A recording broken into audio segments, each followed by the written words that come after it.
Analogies. अरे हाँ, ये शब्द सुनते ही स्कूल के एग्जाम याद आ जाते हैं, है ना?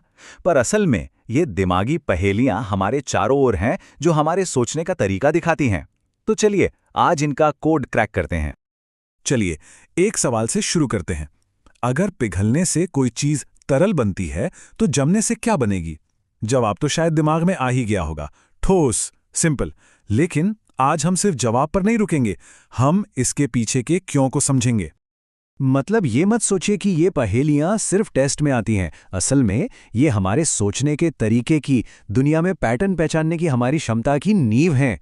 ये हमारे दिमाग को दुनिया को एक अलग नजरिए से देखने के लिए ट्रेन करती हैं। तो हर एनालॉजी के दिल में ना एक राज होता है, एक छिपा हुआ रिश्ता। और इसे सुलझाने का मतलब ही है पहले जोड़े के बीच के उस गुप्त कोड को ढूंढ निकालना। असली खेल तो यही है। तो सवाल ये है कि इन पहेलियों का मास्टर बनने के लिए पहला कदम क्या है? वो ये है कि हम पहले ये समझें कि एक एनोलॉजी आखिर होती क्या है। एकदम सीधे सीधे बोले तो ये दो अलग अलग जोड़ियों के बीच एक जैसे रिश्ते को पहचानने का खेल है। मतलब हम चीजों की तुलना नहीं कर रहे, हम उनके बीच के रिश्ते की तुलना कर रहे हैं। और सच कहूं तो यही इसका सबसे बड़ा सीक्रेट है। तो इस बात को हमेशा याद रखिए, रिश्ता सिर्फ पहेली का एक हिस्सा नहीं है। अरे, रिश्ता ही तो असली पहेली है। अगर रिश्ता सही पकड़ में आ गया, समझ लीजिए आधी पहेली तो वहीं हल हो गई। सारा का सारा ध्यान उस कनेक्शन पर ही होना चाहिए। तो चलिए अब देखते हैं कि वो कौन से आम सुराग या कह लें कि रिश्ते हैं जो इन पहेलियों में बार बार सामने आते हैं। देखिए, यहां पर एक बहुत ही कमाल की टेक्निक है, वो है जोड़ने वाला वाक्य बनाना।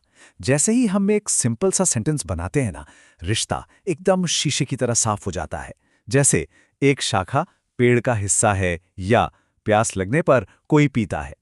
ये छोटी सी ट्रिक यकीन मानिए बहुत काम की है। चलिए अब बारी है उस मास्टर मेथड की जो किसी भी एनालॉजी का ताला खोल सकता है। ये एक ऐसा अचूक तरीका है जो हर बार, जी हां, हर बार काम करता है। इस मेथड की सबसे बड़ी खूबी है इसकी सादगी। देखिए, बस 3 स्टेप्स हैं। पहला, रिश्ते को समझिए। दूसरा, एक वाक्य बनाइए। और तीसरा, उस वाक्य से सारे ऑप्शंस को टेस्ट कर लीजिए। बस, इससे गलती होने की गुंजाइश ही नहीं बचती। तो बहुत हो गई थ्योरी, चलिए अब इस मास्टर मेथड को एक्शन में देखते हैं। सवाल है, शल्क का मछली से जो संबंध है, वही संबंध नीचे दिए गए विकल्पों में से किसका है?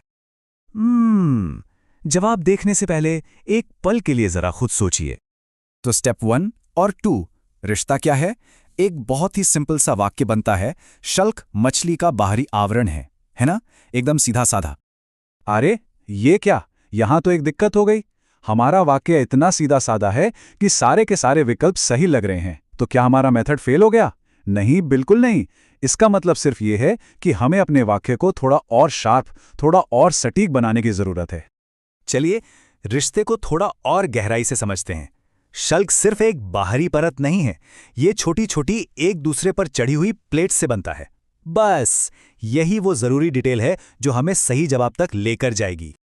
तो अब जब हम अपने इस नए और सटीक वाक्य का इस्तेमाल करते हैं, तो देखिए कैसे गलत जवाब खुद ब खुद बाहर हो जाते हैं।